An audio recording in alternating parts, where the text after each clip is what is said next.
Bitcoin taught me a valuable lesson at Austin's airport. Crypto enables people to transact with minimal information. If only we could go through life determining exactly what to share or not, Axelar's Galen Moore writes. It's only now, more than 2 months after Consensus 2023, that I'm able to write about the embarrassing things I experienced at the Big Tent crypto gathering. I escaped from both incidents without undue pain or loss, and there's a silver lining. Both made me think hard about why I have stuck around as long as I have in the blockchain industry. The principle of transacting with minimal information is an important one, and spoiler alert, it doesn't happen because you used a blockchain. Galen Moore is the global communications lead at Axelar. Embarrassing experience. #1. Accidentally interviewing a Fortune 500 CEO. My first embarrassment was on CoinDesk TV, where the handsome George Kaloudis and I had the pleasure of interviewing Franklin Templeton CEO Jenny Johnson. This was unexpected. I had no idea $BN was active in cryptocurrency. Even more unexpected was what Johnson said in the interview. She opened by saying Bitcoin is a distraction from the greatest disruption, blockchain. Of course, I disagree. Because Bitcoin exists, I can transact globally with anyone over the internet, exchanging a minimal amount of information, just as laid out by the cypherpunks when they first questioned the commercial direction of the internet in 1993. That's not due to blockchain, the database technology. It's due to Bitcoin, the currency, providing economic incentives that support Bitcoin, the network, keeping my transactions secure and information minimized. Of course, I didn't say any of this to Johnson. I've been in this industry long enough to know when not to red pill someone. But a couple days later, traversing security at Austin Bergstrom International Airport, I found myself living the questions, as the poet Rainer Maria Rilke advised. I experienced a minimal information transaction firsthand in a way that had nothing to do with Bitcoin, and everything to do with bad decisions I made while in Austin, Texas. Embarrassing experience #2. A special search at the airport. On the last night of Consensus, Axelar hosted a party with Dragonfly Capital.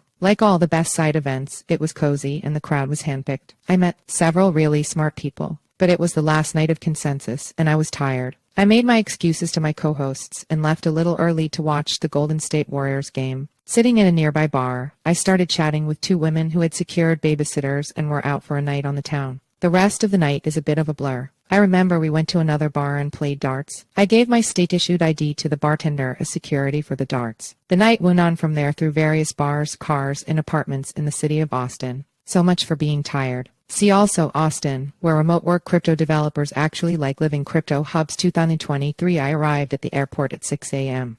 I got into a very short security line and reached for my wallet, and with startling clarity, I remembered the darts. I had left my ID with the bartender, and I had no idea whether I was going to make my plane due to depart in an hour and a half. How to go through airport security with minimal information. At Axelar, we sometimes compare our project to an international air cargo network. Each blockchain is a sovereign country. Some connections require only a bridge and a checkpoint, while more sophisticated commerce is transacted via airports, air traffic control systems, and customs inspectors. You don't have to prove who you are to go through the customs equivalent validators on a decentralized cross-chain connector like Axelar. Could there be a way for me to get on a plane similarly without proving my identity? It turned out there was. After about 20 minutes, 2 new Uniform Transportation Security Administration (TSA) personnel arrived. These 2 men seemed different from the usual TSA employee. They carried themselves like military officers. They reviewed what I had in my wallet: a library card, a health insurance card, and a couple of credit cards. They ran my carry-ons through the X-ray machine and subjected them to an enhanced swab test, opening each bag and taking thorough samples inside and out for spectrographic analysis. Start to finish, it took about 10 minutes to determine I wasn't any threat. I won't offer details, but they weren't swabbing for Schedule 1 substances or I'd still be in Texas.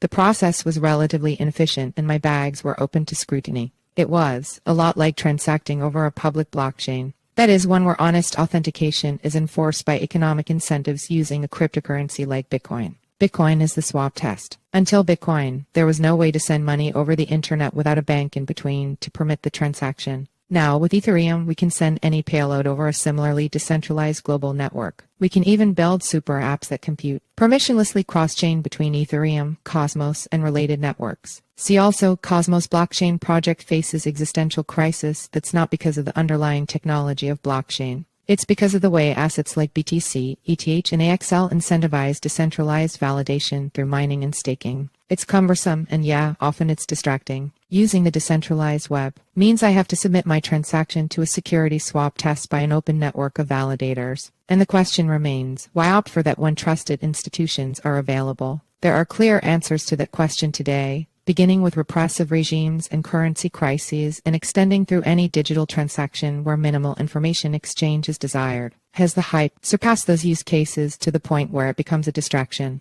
Almost certainly it has. But for those of us who believe the internet is young and that this ability to transact with minimal information will be an important part, it seems worth working on for the long term.